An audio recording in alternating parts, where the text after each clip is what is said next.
Welcome, welcome, welcome. Happy late September, everyone. Hope you're doing really, really well. On this video, we're gonna talk about what can I eat on a carnivore diet. And this is an interesting topic. I get a lot of questions about, is this a carnivore? Is that a carnivore? And on this video, we're really gonna go into kind of the basics of what the carnivore diet, what sort of items in the carnivore diet would be there and what kind of items would not qualify as a carnivore diet. So if you're interested, I've got about 3 main points and 3 bonus points I'm gonna share throughout this video that are gonna help with giving you the intuitive feel, the basic understanding of what you can eat on a carnivore diet. So let's just jump into it. I'm not gonna go into depth about what the carnivore diet is. If you wanna see what the carnivore diet really is, I recommend checking out my video, Should You Only Eat Meat, or Is the Carnivore Diet Really Dangerous? Both of those videos go into depth about what the carnivore diet is. The short answer is we're removing plant molecules from our diet. We're getting rid of all fruits, all vegetables, all spices, all seasonings. The only thing you're taking in is animal foods, electrolytes, and water.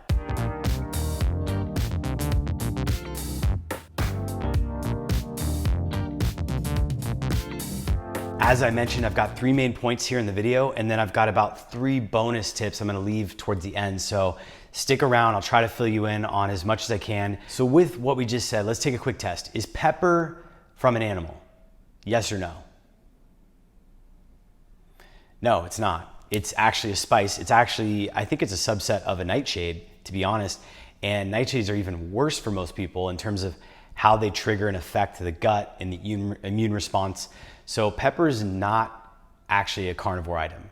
And it kind of stinks because if you think about it, we put a lot of salt and pepper on most of the things we eat. But if you're on a carnivore diet and you're really trying to get this thing as dialed in as you can, which is really what this channel and what our content's really about, pepper is gonna have to go. You're gonna have to put it off for a while and just leave it out. The idea is you can come back and reintroduce things, but for now, pepper is not qualified as a carnivore item. How about salt? Is salt a plant molecule? Well, it's not really a plant molecule. It's actually an electrolyte. It's actually a mineral that we get from both the ocean, from the earth, from animals that we eat actually. But salt is not a plant. It does not grow, and then we do not sort of harvest it and process it the way that you think of plant molecules. So salt is good to go.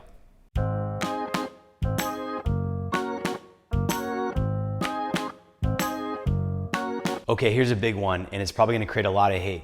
Is coffee a carnivore item? Well, let's think about this. Does coffee, is it an animal? Does it come from animal products? Does it come from animals? Well, indirectly, I guess when the animal dies and it goes into the soil, the coffee beans grow into coffee plants, and then the coffee plants are a plant. But coffee itself is a bean that's harvested from a plant. And so coffee is not carnivore. Coffee is actually a plant molecule, and there's a lot of reasons probably to eliminate coffee from your diet, especially if you're just getting started on the carnivore diet and you really want to see the optimal effects. First of all, coffee has polyphenols. These are plant molecules that are designed to essentially naturally be pesticides to insects and other animals that would eat the coffee plant. And we've been led to believe by the coffee industry and probably by many pretty smart people over the last several years that coffee is actually quite beneficial, has some antioxidant properties, can be great for your mitochondria. But we're seeing research where actually polyphenols are not that good for you, and the net overall effect is negative. The other thing about coffee is it can be acidic, it can cause triggering in the gut because of these polyphenols and other things in the actual coffee that's processed. It's also so mass produced that there's a lot of contaminated coffee with mold toxins and other low quality things that come from the coffee beans. You're much more likely to get things like glyphosate, which is AKA Roundup, in something like a coffee that you're drinking, and that stuff can destroy your gut. On top of it, coffee has caffeine, and caffeine has quite a long half-life. So I'm not a fan of caffeine because it affects sleep. And even if you drink a cup of coffee that says 125, 150 milligrams of caffeine at 10 o'clock in the morning or 9 o'clock in the morning, you still have at least 50 milligrams of caffeine circulating in your system by the time you go to bed at 1 o'clock or 2 o'clock in the morning if you go to bed that late. And that affects your quality of sleep. It affects your deep sleep. It affects the way that you recover. And in my opinion, it's just not worth the trade-off. So moving right along, let's talk about this third kind of main point I had here, which is the carnivore essentials.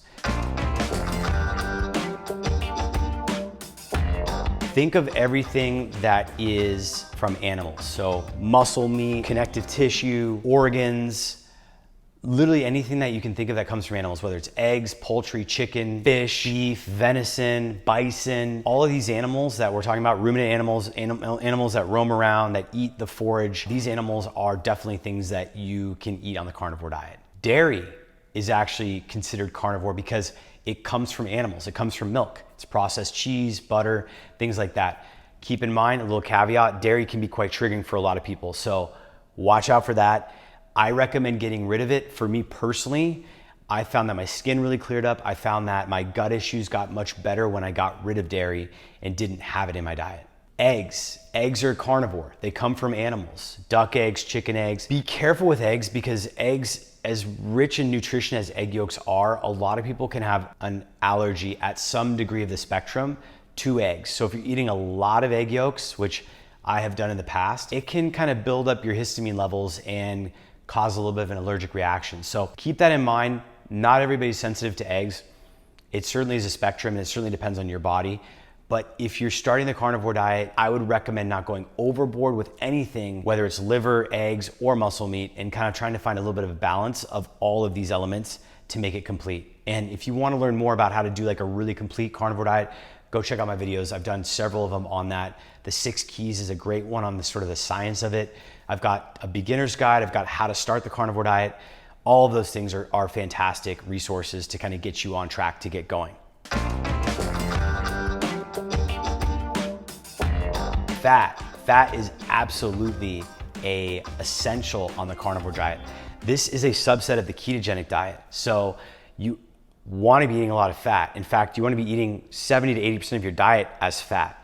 If you're not eating egg yolks or you're eating minimal egg yolks, you're going to be needing to finding other sources of fat. And one of my favorite sources of fat is actually raw fat trimmings from steaks, from the organs within the animal, which is called suet. And you can find these things relatively easy. You can either go to a local butcher shop, you can go to local Whole Foods. Even Walmart has some pretty fatty cuts of meat. They even sell things like tripe and other foods that are quite rich in fat. Okay, this is beef honeycomb tripe. This is actually the inside of the animal, of the cow's stomach lining. Ultimately, what you want to be doing is focusing on getting a lot of fat in your diet when you're on the carnivore diet. And you get it from these items, and it's definitely a carnivore item.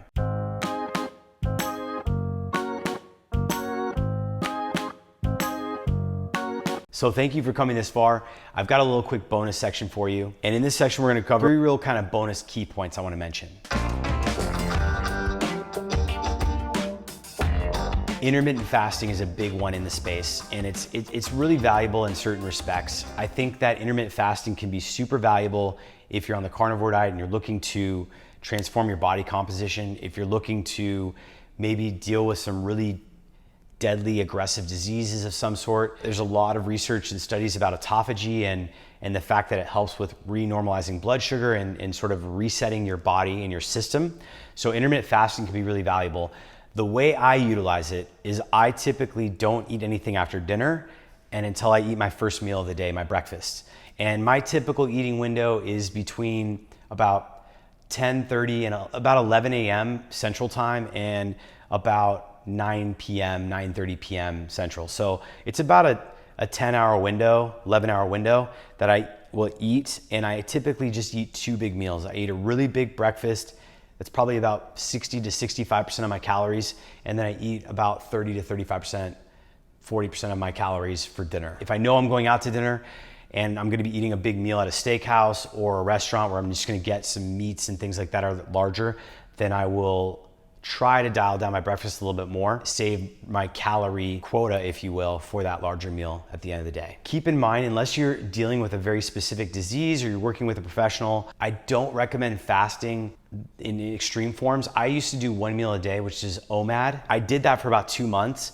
And what I found was I got very, very lean. I lost a lot of body fat. I went down to probably sub 6% body fat, but my testosterone totally tanked. All my anabolic hormones in my body, the body's natural hormones that allow you to build up muscle, to maintain mass, to maintain strength, they got shut down and down-regulated. And it makes sense. I wasn't eating a lot. I was calorically restricted because it's really hard to get in enough calories when you're only eating 1 meal a day. And because I was constantly fasted, my body just didn't know when I was gonna get food. And so for a lot of the period of time, I just was in this fasted state where my hormones were downregulated, and it affected my sex drive, my strength, my overall body composition went very lean, which was a good thing, but ultimately it wasn't the best thing overall that I wanted. So I touched on this, but I'll just retouch on it. I like 2 to 3 meals a day. I think as a carnivore, you can easily get away with 2 meals a day. You don't need to do 3. A lot of the food you're eating is so nutrient dense that, you know, when you're talking about suet and beef liver and egg yolks, you're getting a lot of nutrition in a very densely compact meal. And it's great because you can eat quickly, you can get what you need, you can maintain size or build strength and provide all the building blocks your body needs for the proper hormones and things for recovery, etc. And at the same time, you feel satiated. And I'll touch on 2 more bonus points. Again, are these things carnivore? What is carnivore? What is not? What we've talked about so far, you know, getting rid of spices, coffee, probably getting rid of dairy, even though it technically is carnivore, and really anything that's a plant, right? Any sort of spice, any sort of fruit, vegetable, any plant molecule is not going to be carnivore. So you want to think, did this come from an animal? Did it not come from an animal? If it came from an animal, you're good. If it didn't come from an animal, don't eat it. It's probably not carnivore. The last 2 points I want to talk on are light and sodium. So let's talk about light first. Light is a nutrient for your body. I know it sounds crazy, but get behind me on this. The idea that you are supposed to be inside an office, inside a house, 24/7, 365 is ludicrous. We as human beings evolved in the environment outdoors. And it makes total sense. Your skin has photoreceptors on it that detect light. If you are anywhere south where you can get sunshine and get UVB, ultraviolet B light, and if you're dealing with an aggressive form of skin cancer, you have a condition that's pre-existing, talk to your doctor. I'm not a medical professional. I don't want you to do anything that would harm yourself.